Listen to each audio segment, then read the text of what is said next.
My guest tonight is one of the great achievers of this century.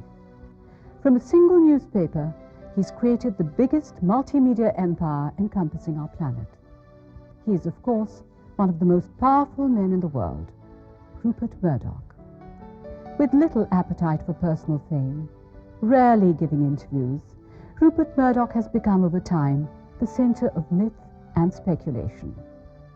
I've been curious to fathom the man behind the mystique, and was privileged to have a personal rendezvous with Rupert Murdoch.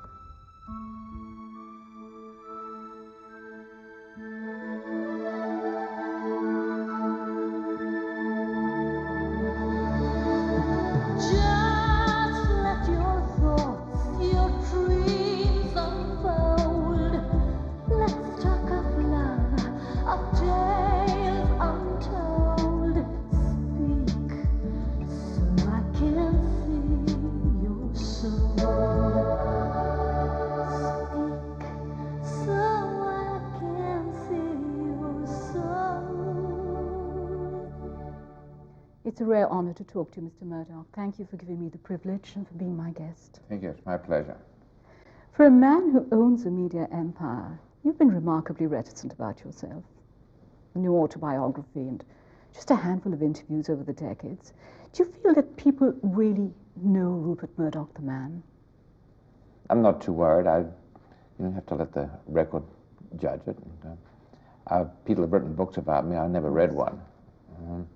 You have to really be judged by, what you achieve in life. But it seems to me that you're more a reputation rather than a person. But it's the person I want to talk to today. Right. You've been glorified and demonized over the years. What would you say is the greatest misconception about you? If you've had a career of 40 years and it's, on the whole, been building a little tiny company, you get involved in a lot of controversies and sometimes you disappoint people. The people who make the most unpleasant of allegations are basically people who've been involved in controversies with me, or failed editors, or people like that. So the public record is a bit one-sided, but I don't think people take too much notice of that. Are there any misconceptions? Are there any myths about you that you'd like to shatter today? I think people think that I'm probably very remote, or rolling in lots of money and living the life of some hidden billionaire or on a mountain. I'm really a very ordinary person. And I have, a few expensive tastes. I have a nice sailing boat and a nice little country ranch I like to go to and relax in. But otherwise, I live a pretty ordinary life. I drive myself to work. Yes. Sometimes I even go on the subway. I'm in New York. I've heard this about you. I don't have bodyguards or anything. Why? Like that. Well, I think it's important not to be carried away. I mean, I'm in the business of producing entertainment, or more important, newspapers, magazines, for the ordinary man on the street. And I don't want to get too far removed from that. I understand. You've created this $13 billion global empire encompassing 5 continents, reaching 4/5 of the Earth's population. Was this the dream, or is it bigger than your dream, Mr. Murdoch? Oh, that was bigger than I ever dreamt, yes. It sort of just happened as life. You get on this treadmill of building a company, and you take it beyond Australia to Britain, and then you think, that's been successful, I'm sure I can do it in America. And then you come to America and find you can't, it's very hard, you have to come and live here and work at it. So it's been step by step. And now we've seen it's coincided with the explosion of media in the world. And once you're in the center of this, you can't just walk away from it. There was no grand design? Not really, not at all, no. No, I was ambitious to run a successful, but more successful, an influential newspaper in Australia. Maybe even put together 2 or 3 newspapers. But I never saw it as a business. I saw it as journalism. Well, my father had been a journalist and editor, so I was brought up with the sort of traditions of journalism and what journalism could do and what it couldn't do. Your father, Sir Keith Murdoch, was manager, but not owner of the Herald. That's right. Well, he was first editor, and then editor. Managing editor, and then finally chairman and chief executive of that group, yes. But he had managed to save enough money through his life to buy this small paper, which he could pass on to I have 3 sisters, and they supported me. Those were different days 50 years ago. Women didn't automatically think of coming in and having a career and competing with their brother. And we've just built that company, step by step, into something pretty big around the world. But 32 years later, you bought back the Herald. 1986. 32 was about this, yes. Why did your mother feel that it was, you were rightfully claiming your birthright? Well, I think she was, I don't want to put her down, she was an 80-year-old lady who was very emotional naturally. She'd been a widow for 40 years, and she was emotional about my career, emotional particularly about her husband's career and all the great things he'd done with that. And it was an emotional moment, it was a factor, but my father had really laid the groundwork for and built. It was a great moment of my life. One grandfather, your maternal grandfather, was a professional gambler. Not professional. A gambler. He might have been better if he'd been professional. The other was a minister in the Presbyterian Church. Yes. Who was the greater influence on you? Oh, I don't know. I think one's got to look at one's genes on this. I'm a mixture. That's what I meant, because it seems to me you both of them in a way rolled into one. There is the gambler and there is the Puritan. Well, I hope that's true. In your personal life, you're known to take a high moralistic viewpoint. Some would say you're even prudish. You apparently disapprove of adultery. You deplore off-color jokes. Is it true you fired a senior executive for having cracked an indecent joke or something in your presence? I did fire a senior executive who we thought was something fairly indecent in front of a very large audience. That was some time ago, and I'd do it again. He made a great mistake, and I had no alternative. But do I know a lot of dirty jokes? No, I don't. Do I take a high morals? I try and set high standards for myself, yes. And the other side, the gambler. You used to go to race tracks and casinos when you were a teenager, didn't you? Well, there weren't casinos in those days, but I've made up for it. You made up for it. Okay, so... I'm not a huge gambler. No, but still. I mean, you started. But I enjoy it. What do you enjoy about it? The chance? A chance, yes. The element of chance. I used to enjoy it when I was young, very young, and you go to the races and so on. Did you have a method? But then you didn't have, a new method every week. But like what? What were your limits? But, very small. Go with 40 pounds. And would you risk later everything? On, maybe 100 pounds. Oh, certainly. You would risk it all? Well, you start a little bit, and then, if you were winning money, you'd push it all back at them. It was their money you're betting with. But you gamble now in business because you have risked... Yes, I get all the gambling I need in my daily work. Out of your system. Yes. But you have risked your all the chips. You've put them onto one spin of the wheel in your business life. I'm talking about Sky, 1988. Would you take a chance like that again? Oh, yes. Something as risky? Absolutely. You would? Absolutely. If we were as sure as I was then of the opportunity. I look back at it, I wonder whether I was absolutely right to take the risks, but I think there were dangers at the time which probably I didn't even see. But we got through them, and we overcame them. Are you guided by intuition or reason? I hope reason, but there's certainly a degree of intuition in all these things. Because people have told you often that don't do this, Mr. Murdoch, but you've gone ahead and done it.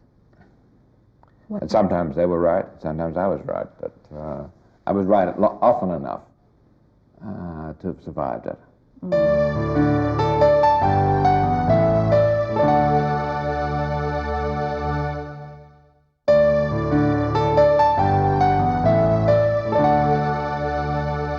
You met Anna Torp, who was going to be your second wife. You met her when she came to interview you for your newspaper? I believe it was 1963 or 4. 63 or 4. She said that you walked in like a whirlwind, and it was very seductive. What was your first... I'm not sure about that. I think I was probably a rather overindulgent fat young man. but I was certainly a whirlwind. You still are. A lot of things happening, and I'm getting through a very distressful period of my personal life at the moment, in a divorce, but no one's particularly at fault except perhaps my selfishness in working too hard and refusing to retire. Was there an expectation or an understanding that you would retire? Well, not in my mind. No? But I'm still very active mentally and enjoy it. I can think of no other life, and I would certainly, I think if I said I was going to devote the rest of my life to farming or playing golf or bridge, I think I'd die pretty soon. You can grow old very quickly, put it that way. But your mother says again that family affairs used to cause you great consternation. For a boy who was known to hate dissension, how did you deal with the breakdown of your own marriage? But difficult. I had, some months of very difficult sort of emotions, but in the end, you have to take control of yourself and say, I'm getting on with life. How did you philosophize it? I don't know what you mean by philosophize it. I was upset by it, but these things evolve over a period. It wasn't a sudden shock. I'm sure. But it's still with you. It's still with our children. Children have been wonderfully loyal and impartial to both mother and father, and luckily, they're all in their 20s. In fact, the oldest one is 30. So they're busy with their own personal lives, and so it hasn't had any. It may distress them, but it's had no sort of negative effect on their lives. For a person who has such an all-consuming drive for a career, how important is a personal life? Oh, I think it's very important. You have to, I think, to have a family, to have, some people manage without it totally. But I think normal people feel they need people they can confide in, that they can share their deepest thoughts with. I think that gives you great emotional strength if you have that. So that's what you need in a relationship? I think so, yes. Something that you've got somebody, or people, a family, that you can really share things with. Share your objectives, share your ideas, and have a relationship of just total honesty as well as warmth. What are the qualities that you most admire in a woman? I find the most attractive woman someone who's totally honest, a sense of humor, who has a warmth, has a capacity, has a brain. You see it more among women now, particularly in America, the clever ones, the ones who've been very highly educated and so on, I think have a terrible time in many ways because they're trying to match, a career, match men, beat men. They do that pretty easily. But at the same time, they yearn for some of the traditional things of life, such as having children and having a family around them. And it's very hard to fit all that into a 24-hour day. I think if it goes on in the way it's going, it's got tremendous problems because of the question of bringing up children. I think children who don't get the right attention from parents when they're young at a great disadvantage in life, tremendous disadvantage. You're starting a new chapter in your personal life, a romantic chapter. There's been a lot of publicity suggesting that. But, tell me about it. No, I separated from my wife after a long marriage about 9 months ago. And later on, I formed a close friendship with another young lady. And so far, it's a very happy, satisfying relationship. But I wouldn't want to say more than that at this stage. A lot of things happening. Your children have also said that you, despite your grueling schedules, you made them feel very special. Well, I think they are. I try not to spoil them. And I spend a lot of time with all my 4 children. I talk to them, I think, nearly every day. and I'm very proud of them. And we're, as is their mother. And we have a very strong family. Mm. In India, keeping family in the business and business in the family is very prevalent. Children are groomed from, to take Yes. over. How do you feel about this? I think it's wonderful. I mean, the greatest pleasure of my life is working with my children. Is there? And I think it's something that's deep inside us all, to be able to pass something on to your children and to see them carry on your work. Mm. Now, of course, if they fail, they fail, and nothing you can do about it. Is there pressure on them to match up? No, I don't think so. Not pressure from me. But from the world? The world does, and the world likes to say, oh, there's a competition between son and daughter, or two sons, or something. And in fact, there isn't. They work together very, very well. There's a lot of speculation about who will be your successor eventually. Have you thought about it? I think about it a lot. And we're not saying there's a final conclusion. I think it's pretty clear that my eldest son, Lachlan, who now runs all our business in Australia, everything from government relations to TV to newspapers. I think the other two who are in the business accept him as the leader, but they see themselves playing a very large role, if they're up to it, in the company, in different areas. Okay. There's room for them all. It certainly is. Yeah, That's true. Talking about your children, what are larger lessons from your own life that you'd like to teach them, that you wish they could know? They must keep their feet on the ground. They must not indulge themselves in too much luxury. I don't mean they should live the life of monks, but they must be able to maintain a capacity to relate to the ordinary people with ordinary tastes.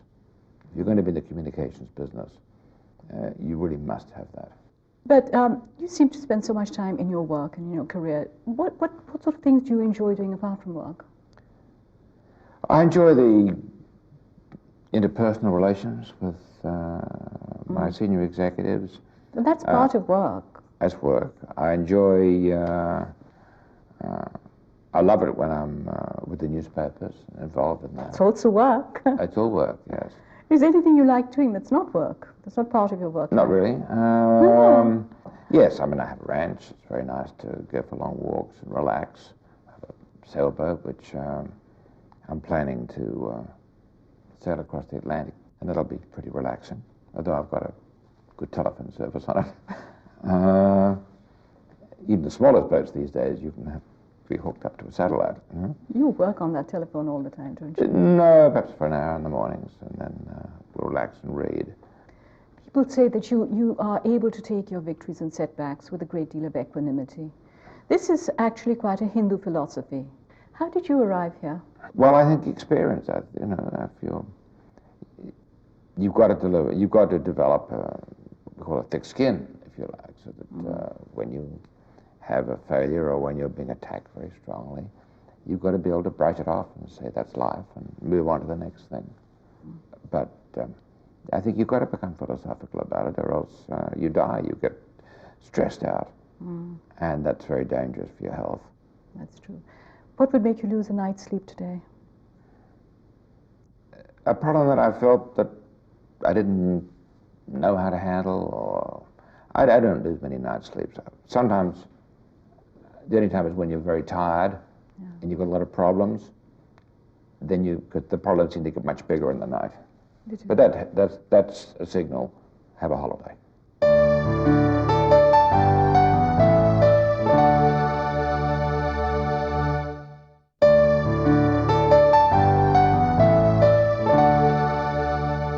Your achievements are extraordinary. What is the fundamental reason why you are successful and others are not? Well, I think that's unfair. A lot of people are successful. A lot of people are much cleverer than I am. My success has come from sort of hard work, taking opportunities. As a young man, particularly when I went to Britain, I wasn't as clever as the heads of other newspapers, I'm sure, or as experienced. But they didn't work very hard. And I was always there 10 or 12 hours a day, taking opportunities and pushing forward. Really hard, honest work. It sounds a very simple explanation, but it does get you a long way in life. That's true. Is there anything you fear in life?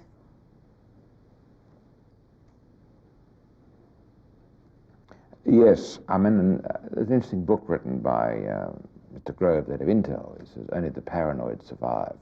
And you always worry, I think, about the unexpected that could happen. What could bring all this tumbling down? Could there be an economic recession which would decimate all advertising, which keeps us all in a job? And how can one insure against that? Certainly one has to remain slightly paranoid about what could go wrong and be ready and try to be ready for it. Jet setting and cutting mega deals, you may not have the time to look back at your life, at the struggle, at the journey. But if you do, what would you see? Oh, I would look back at a life of great challenges and a few great battles, but I would hope I could look back and say that my life has been devoted very largely to creating competition and choice for people, with the choice of reading, choice of television. I think it's been a life of really, if you want to put it on a big scale, of empowerment of people. If you give people choice, if you give them information, you empower the ordinary person to make up their own minds about life. You've created this company. You've held it together with your will. You built it with your dynamism. Mr. Murdoch, can this company outlive you? Oh, absolutely. Absolutely. It's a normal company. Yeah? And that'll be up to the quality of leadership that follows me. I think as happens, you could say, will General Electric outlive Mr. Welch, who's done so much to build that company into the best managed company in the world, perhaps? I'm sure it will. Will it remain the best managed company in the world? That could be a miracle. But these things come and they go. And you just hope that you leave things in a state with enough momentum in it, and enough creativity, that leaders will emerge and will take it on and take it to new heights. You've said the real game is knowing when to stop. Do you ever stop? Or is the next deal always I'm not stuck? intending to stop, but I've no doubt that in a few years' time, children will tap me on the shoulder and saying that, Hey, Dad. Hey, Dad, you're getting a bit silly. Or you're a bit gaga. No, I don't And think that'll be that's... the time to at least step into the back into the shadows a bit. I don't see that happening, I'm sure.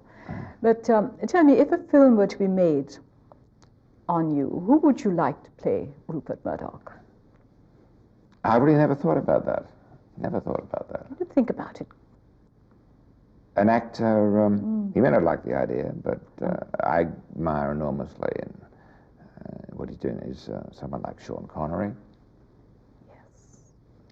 That could be an interesting choice. He's a Scot. I've got a lot of Scottish blood. What are your personal preferences in watching television? Oh,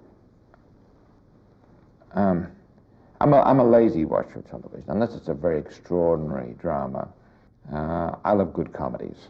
Good comedies. I mean, I can watch old I Love Lucy comedies and think they're very funny. That's slapstick. Or I can watch The Simpsons.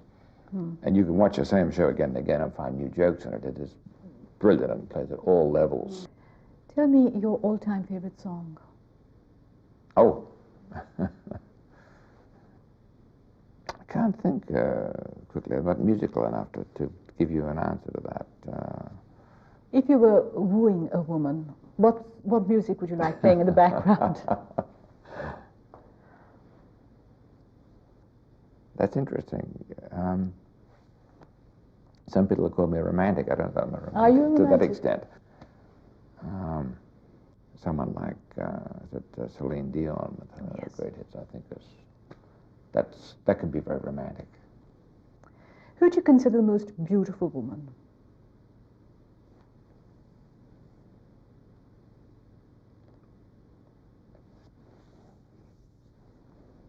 I never really thought about it.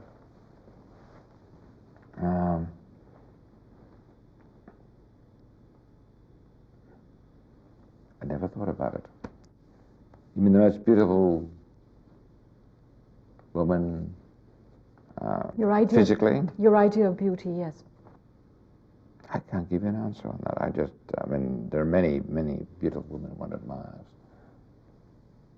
Well, I'd have to give you a combination, I imagine. And, Jacqueline Kennedy was an extraordinarily beautiful woman.